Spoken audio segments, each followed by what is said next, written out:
This first sequence shows a fire test on a deep fat fryer following the new UL300 test procedures. The new requirements state that a commercially available fryer must be used with a minimum heat-up rate of 12 degrees per minute and a maximum cool-down rate of 5 degrees per minute.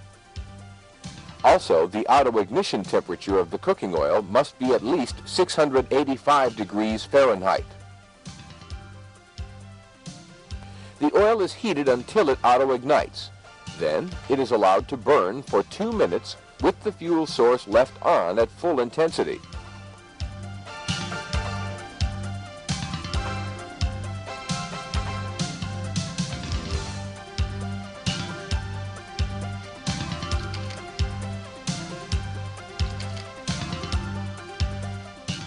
During the second minute of pre-burn, the flame gains intensity and increases in height until it actually surrounds the discharge nozzle.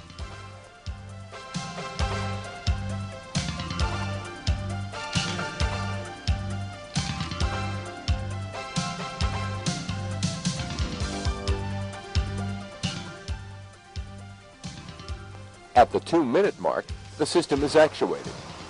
During discharge, there can be no splashing of flaming cooking oil outside the perimeter of the appliance.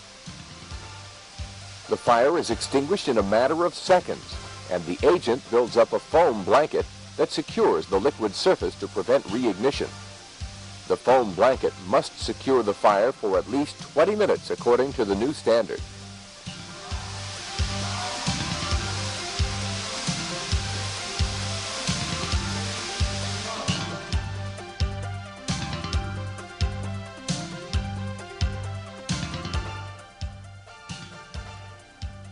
This second sequence shows a fire test following the older UL Subject 300 test methods.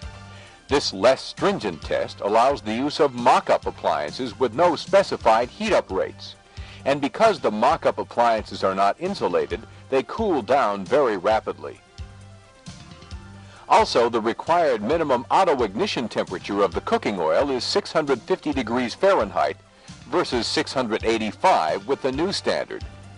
And unlike the new UL test, the fuel source is immediately shut off after the fire ignites and the pre-burn is only 1 minute.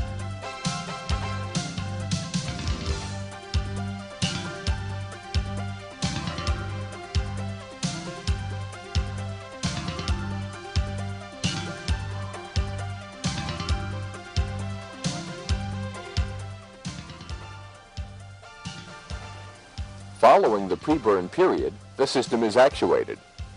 Again, the fire is quickly extinguished and a foam blanket is formed. This test requires just a 5-minute securement period, which can be more easily met because the lower temperatures and faster cool-down rates do little to degrade the foam blanket.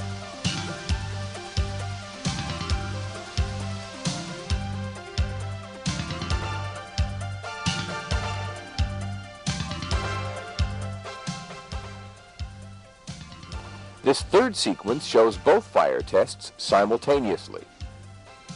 Again, you'll be able to clearly see the significant differences in pre-burn time and flame intensity between the more stringent UL300 test on the left and the previous test method as shown on the upper right.